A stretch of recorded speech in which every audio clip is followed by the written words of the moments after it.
Your body has got an extreme way, or it has an extreme ability to adapt, Shawn, to the situation you're in. I learned that whatever situation you're in, good, bad, or ugly, your body will eventually adapt to it and becomes a new norm. A switch point moment is a moment in time that fundamentally changes your life because of a connection you made with another human being. My name is Shawn P Neal, and this is the Switch Point Project.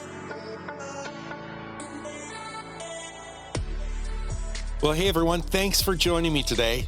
I have got a very, very special guest, and special for a really cool reason I'll tell you in a minute. But first of all, Erick Rheam is a speaker and a published author. He's spent the past 10 years training and educating association staff and executives on how to build programs and services that add value to customers.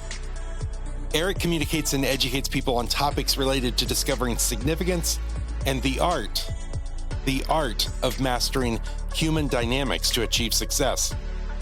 He's also celebrating his upcoming book release, Rise Above Chaos: The 5 Principles to Discover Significance and Live in Peace.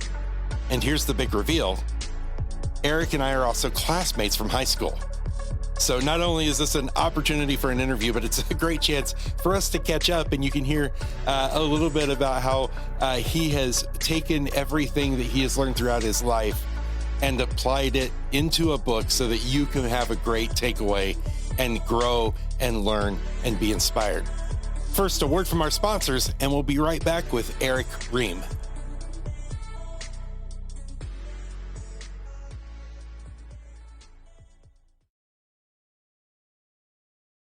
Erick Rheam, thanks for joining me today on the Switchpoint Project. How are you?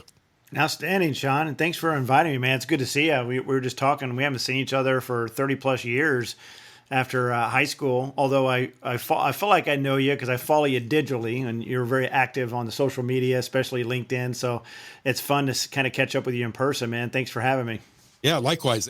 Well, it's cool to hang out with classmates. In fact, I have 3 teenagers now that are high school, and one of my teenagers yesterday was showing me some kind of videos of what school was like, high school back when you and I were in high school. And he's like, Dad, it's just not the same. I think it was better when you guys were in high school. And I think he's right. You know, we had a good run there, man, in the 80s in high school. It was fun. Oh, absolutely. First of all, a little bit of background. We went to school together. You went off and went to a military academy, didn't you? Yeah, I went to the United States Military Academy, West Point. I was recruited by them to run cross country and track. So, Shawn, if you remember, I was a runner, and I'd run fast enough where I got several scholarship offers from different Division I schools. But the United States Military Academy intrigued me really for 2 reasons. One, my dad was an Air Force guy, and I remember one time we were driving by an Air Force base, and I was asking my dad about the military, and was kind of intrigued by that. And he was telling me about different ways to get in the military, and, the military academy came up. So I was always intrigued by it. But the second reason was they had the top 5 running program in the country. So they had some of the best runners from California, Georgia, New York, Pennsylvania, Alabama, and they were just so happened that they were interested for me being from Indiana, and I thought it'd be cool to be running with some of the best runners in the country. And we ended up finishing 6th in the nation. We were ranked as high as number 2, number 1 All-American team, future Olympians on the team. So it was a very juicy opportunity for me to go to the academy. Yeah, I can imagine. And I know that. What a change. We both grew up in a semi-small town, a population of like 50,000. And to go into this space where, the best of the best. I mean, you come into that. What was that like for you as you walked into that environment? It was very humbling. Number one, I didn't know what I was getting into. I was going there to run, didn't really think about the military thing to the degree I should have, actually. When I got there, I realized that, in 4 years, I was going to be commissioned as a lieutenant in the United States Army, and that was a kind of a big thing to wrap my head around at 18. But the other thing, too, is just going there and, the military academy, I think around 10 or 15,000 people apply every year, and only take about 1,000. So these are some high end folks. Everybody was president of their class. Everybody was, big time on their teams. They all made good grades. They were really sharp. And so I got there and realized, man, I'm just a small fish in a much bigger pond here. And if I want to survive and thrive here, I'm going to have to pick up my game a little bit. So they really forced me to elevate my game that I didn't realize I needed to when I got there. So that's one of the first lessons I learned when I went to military academy is if you want to get better, be around people who are a lot better than you and they elevate you. And that's what happened. Yeah. They always say, don't be the smartest person in the room. Yeah, I definitely was not that. I hear you. And yeah, I think that's great life advice as we go into different challenges. How did that experience shape you for the next few years of your life? Well, I actually wanted to quit probably within the first 2 weeks, Shawn, to be honest. When I got there, I was not equipped emotionally to what this academy was all about. I mean, they pretty much strip you down to nothing and build you back up. And it was just really, really harsh change of what I was used to. I went there with a pretty comfortable lifestyle and they turned me upside down. And I remember I was on a forced road march. I think it was like an 18-mile road march that we were on. It was in a cover of darkness. It was cold. I was miserable. And I was having fantasies about leaving the academy and going to maybe to IU or Purdue or something like that. I mean, I had opportunities I could have ran there. I'm like, what am I doing? I can go run anywhere. I can go run at Indiana University and go back to hang out with my friends, people that I can name right now that you probably know as well, and just hang out with them and have a much easier life than what I had right then. So I called my mom up, and God bless her. She listened to what I had to say, but she said, listen, I know what you want me to say. I know you want me to give you permission to quit, but I'm not going to do that. She's like, I recommend that, you stick it out for a year. And if a year from now, if you still feel the same, then I'll say it's fine. You can come home. But what's going to happen is you're going to make some relationships that are going to last for the rest of your life. And I just highly recommend you lean into this experience. And we never had that conversation again, Shawn. It was wisdom. She had a lot of wisdom in that, and things began to settle. I began to find my way. I began to find my people, if you will, at the academy. And she was right. I mean, there's guys that I connect with right now, even today. We're like brothers that I gained those relationships in that first 6 months at West Point. So the biggest thing I think that really impacted me was I developed these relationships I have for life of really good people that I'm connected with now.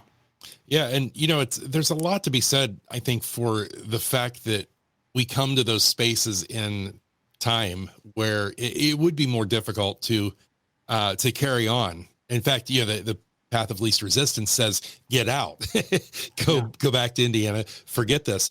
Had it not been for your mom, that conversation obviously changed everything. You may not have had the same perspective. When you look at somebody who is, whether it's early on in their life and they're, facing a choice like that, or, they're in their 50s, 60s, 70s, and they have this insurmountable or feeling insurmountable situation, what is something that you can maybe give to them to say, persevere, just like your mom did, persevere?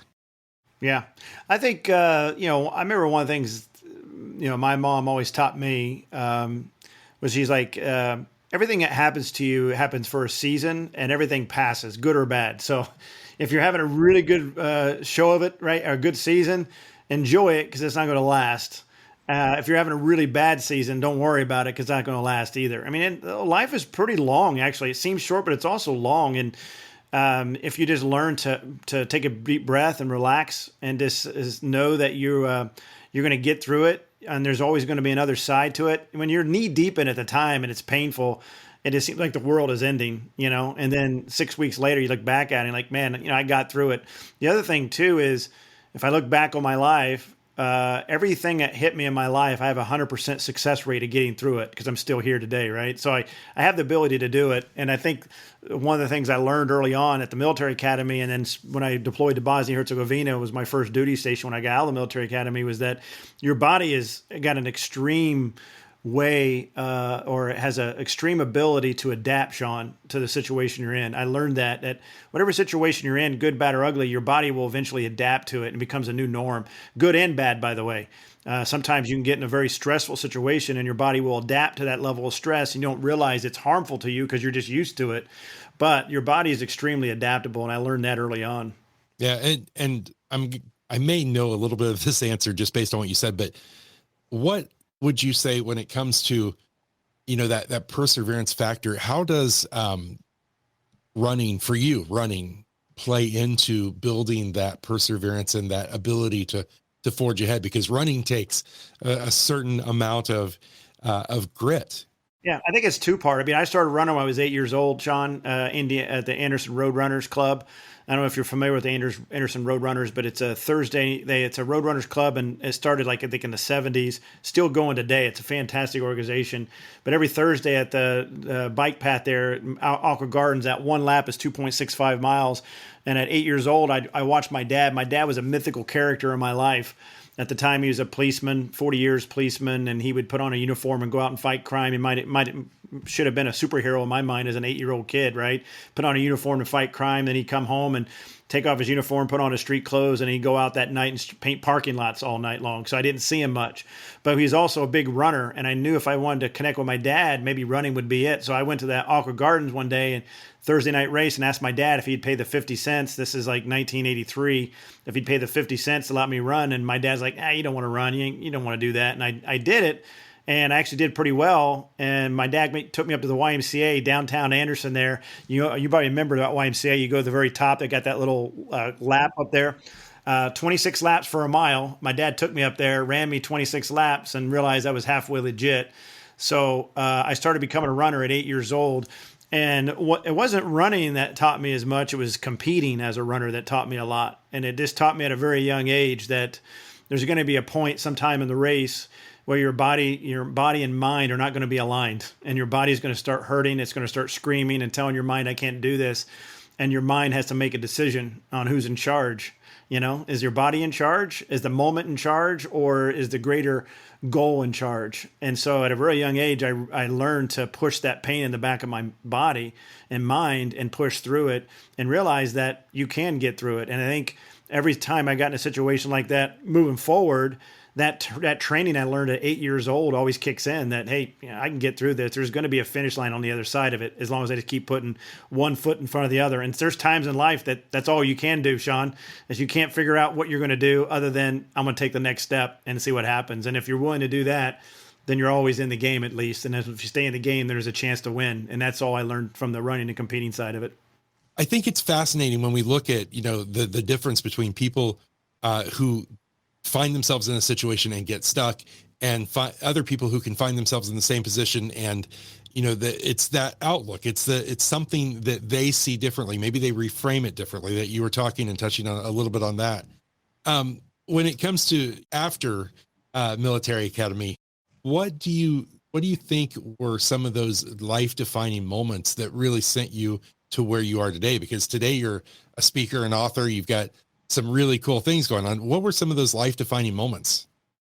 Well, I say probably the biggest one is my first duty station when I got out of the academy I was shipped off to Bosnia-Herzegovina in the mid-90s. For those that may or may not remember or learn from history, that was during the Bosnia-Herzegovina conflict where the Muslims and Serbs were literally killing one another based off religion. And we're talking, mass level genocide, like World War II level genocide, where there was no discrimination, man, woman, child, age. If you were the wrong religion, you were executed and put in a mass gravesite. Families were killed together. It was pretty bad, to the point that the world could no longer look the other way. And so the world came together and created the Operation Joint Endeavor. And America, along with a lot of its allies, went down to Bosnia-Herzegovina to separate the Muslims and Serbs to try to get some control over the situation. And so my first job out of the academy was I was a lieutenant for the 536 Military Police Company. I was in charge of, I think it was the second platoon, 536 Military Police Platoon, Wolfpack Platoon. I was 22 years old. There was about 33 men and women, average age about 23, 24 years old. And our job was to go down there and separate these folks from killing one another. And I began to, when I went down there, I remember I got there after my unit. The guy before me, the lieutenant, he failed in his mission. They basically fired him, and I was there to take over the platoon. I got there in the cover of darkness in the middle of the night. The next day, I met my platoon for the first time. And then 2 days later, we were in real world missions with real ammunition going against real people. And I remember thinking, there's no way I can do this. I'm just not equipped at 22 to lead these men and women into harm's way and hopefully get them back safely. In Bosnia, there was over 3 million undocumented landmines. Now, to put that in perspective, Bosnia is about the size of the state of Alabama. So it's like the state of Alabama having 3 million undocumented landmines. So literally, Sean, if you stepped one way or the other the wrong way, I mean, you're one step away from losing a leg, losing your life, and it was a huge deal. And so just being in that situation and not sure if I was fully equipped, I remember getting there. We didn't shower for the first, I don't know, 40 to 50 days. There was no running water. And so I literally didn't clean myself for the first 40 or 50 days. And we were constantly in mission, constantly under stress. Within the first week, I found myself alone and just started crying. I just started bawling, breaking down, thinking, I can't do this. There's no way I can do this another day. And it was in that moment, that's when I discovered two things. One is that my body was very resilient. I was able to figure out a way to accept this new lifestyle I had. But number two, that I had really good people that I was serving with, really fantastic people from all walks of life. I mean, literally, these are America's sons and daughters. And they were fantastic individuals and human beings. And I realized if I was going to get out of this thing alive, I literally depended on these other people, and I couldn't do it alone. And then there was another guy, his name was Tuli Malolulu. He was the operations sergeant. He was a Samoan. His calves were about as big as my body. He was like a mythical character. I mean, he's like 6'5", sunken eyes, lines around the face of a life well lived, probably in his mid-50s. And I was fascinated by him because he was really mean to me in public. I mean, he really kind of shot me down several times, made me feel bad. But I was intrigued by him because he had this little, up on the mountaintop side where we were, he had his own little tent up there. And I just saw the fire up there every night where he's up there at the fire eating whatever he killed for the day. He would hunt wild boar with slingshot. And so I went up there one time and had the courage to talk to him. And he actually was very kind. And I would go up there every night and just, sit at his feet and we just talk about life. And I remember I said, how am I going to survive this? How am I going to get through this? And he said, you just got to trust your non-commissioned officers. So these are the guys that have been in the military a while. They're squad leaders and stuff in my platoon. He said, they know what they're doing. Trust them, and they will support you, and they'll trust you, and you'll get through it together. But they know what they're doing. You got to put your trust into them. And so it taught me a couple things. One is that I can get through a lot, but number two, and this is kind of the crux of my book, is that in order to achieve any level of significance, you need the help of others. And I learned that in the military. I learned that in the academy, is that if you work with others, you put trust in others, and you gain the trust of others, together you can accomplish so much more than you could on your own. In this case, if I was going to stay alive and get back and see another year of life, I needed trust in the soldiers I was deployed with. Yeah, a lot of people struggle with that too. A lot of people struggle with perfectionism. Mm-hmm. And letting go and delegating and letting others come in and take over. That, for sure. So it's interesting. When we talk about significance, I'd love to just know, what do you value most about yourself as a human being? For me, I think the thing I value most about my journey is that I just don't get offended by people, Shawn. It's really hard to offend me. I understand human dynamics now more than ever. And when I realized that if you understand human dynamics, that people are pretty predictable, and that if you understand really what motivates human beings and why they do the things they do, you're not offended anymore, and you just evaluate. So I just go in evaluation mode in most of my relationships. I don't get offended, which makes my life a lot easier. It's one of the reasons why I can live in peace, because it's really hard for me to get offended by people's actions once I understand motivations behind it. So I think that's probably where I am in my life right now. It's a nice place to be. Yeah, that's a deep level of empathy. Really. Yeah. So tell me a little bit about that, because, I think a lot of people confuse empathy and sympathy, but the level at which you're talking about empathy, it's this ability you didn't have to necessarily experience the pain someone else is experiencing or whatever, but you're talking about actually looking at what their perspective of life is. Can you talk a little bit more about that and how you use that empathy to really, disconnect from that ego side of you? Yeah. Well, I would say I'm not a very empathetic person. But what I would say is that I dislike humanity. I've always been intrigued by humanity ever since a young age. I remember, talking to my kids. I loved Anderson High School. I loved Mondays. I loved going to school. I look forward to going to school. I enjoyed being around people. I enjoyed the energy of it all. I think our class was like 300, 400 people, so maybe 1,200 people at school. And I just enjoyed that interaction. And so I've always been fascinated by people.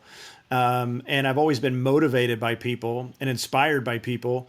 But then as I got older, I realized that there's an evil side to people too. There's a dark side. I mean, I was pretty naive when it came to human relationships for many, many years. It wasn't until I went to Bosnia that I saw the level of darkness that I saw there, and the depths of what people were willing to do to one another, that I had to rethink how I approached interactions with others.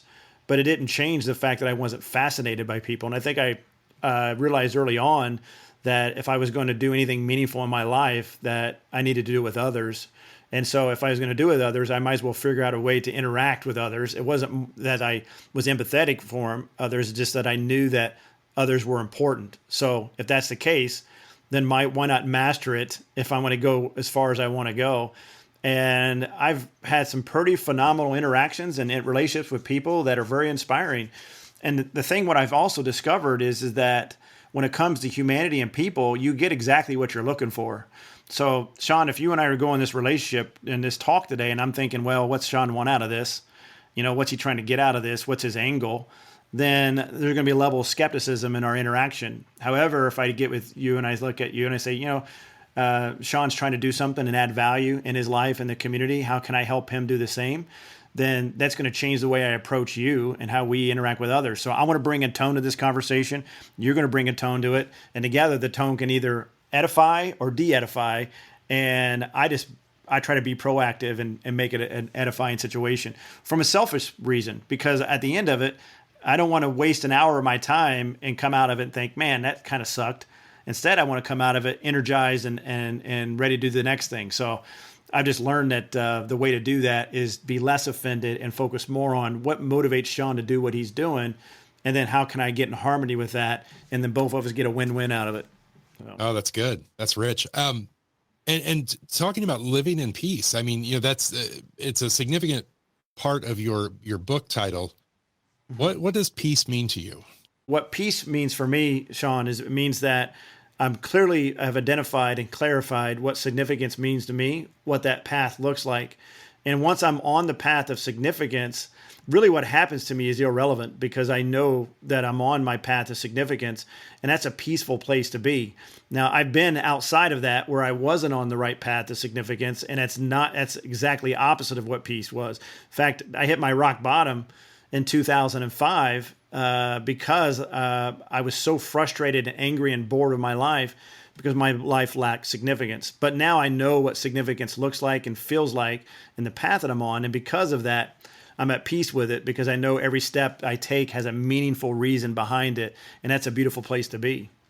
Yeah. What do you say when you talk to somebody who is going through that? And I really want to, because there are some tools in what we're talking about. There's, a skill set that it takes to come through something like what you went through in 2005. Mm-hmm.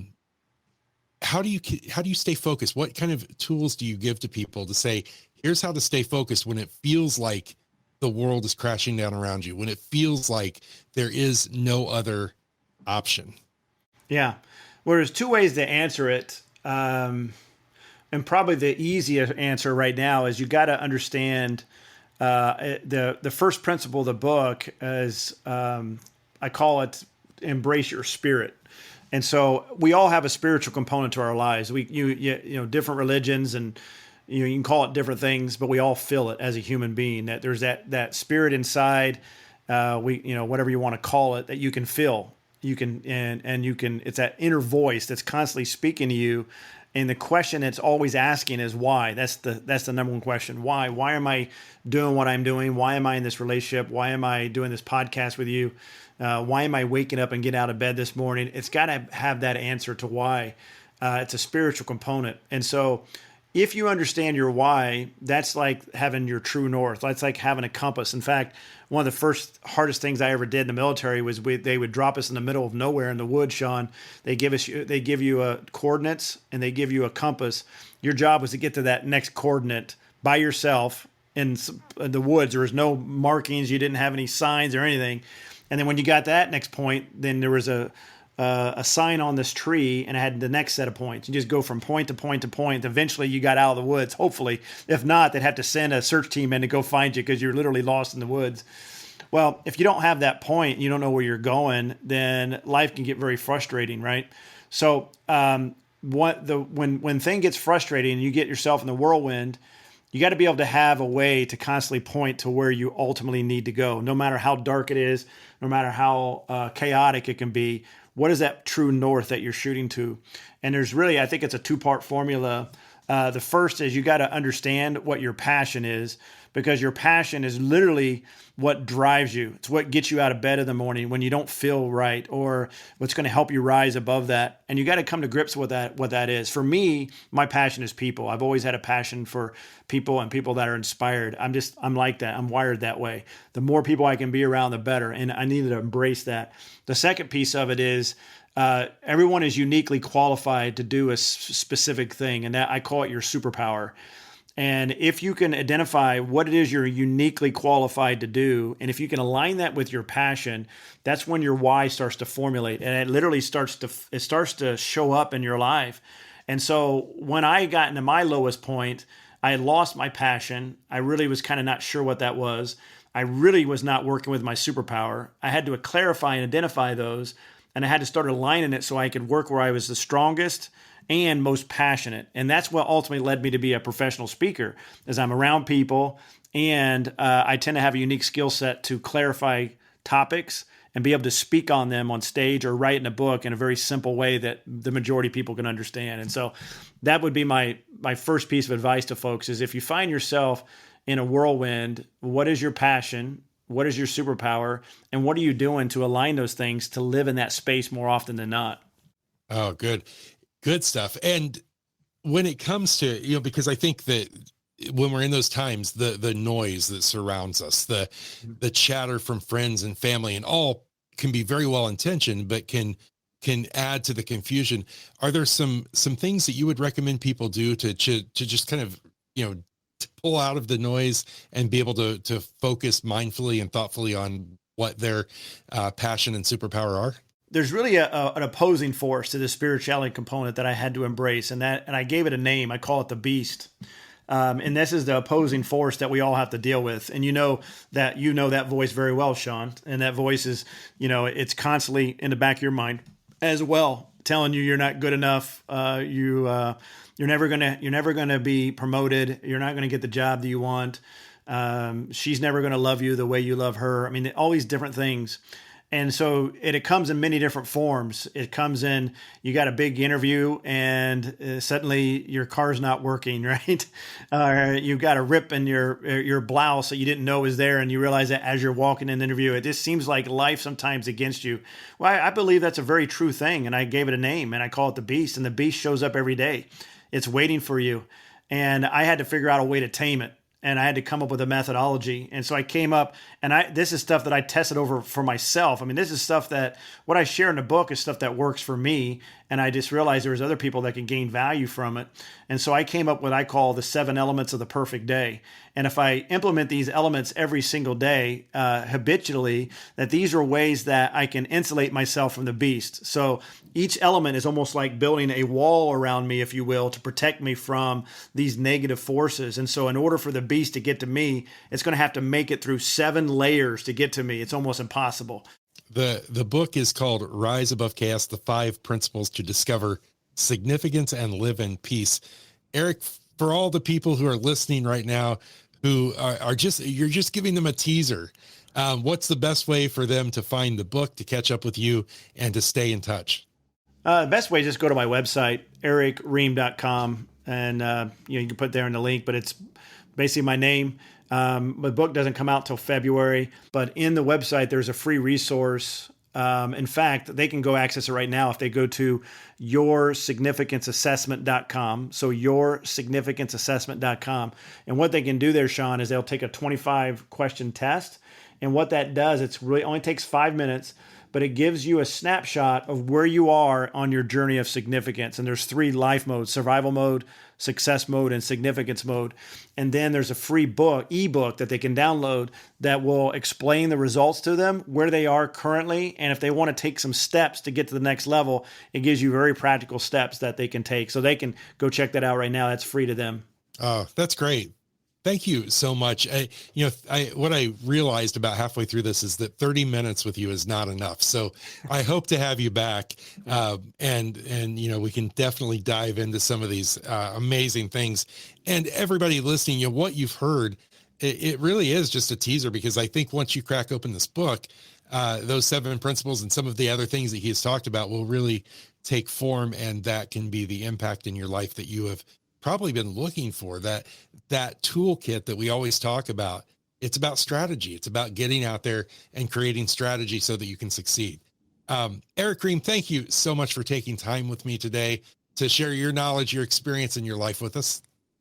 Yeah, thank you, Shawn. It's been an honor, man. It's good to see you again, too. It's great to see classmates doing great things out there. So I've been following you from afar, man. You're doing great things, so keep it up. Thank you so much, my friend. Have a great day. Thanks, Erick. Appreciate you.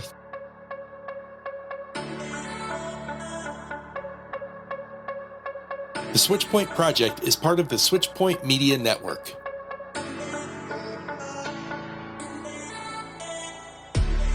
Switchpoint Media creates raw and revealing conversations that explore the intersection of self and social awareness, growth, and authentic human connection. For more great podcasts and videocasts, be sure to join us at switchpoint.media.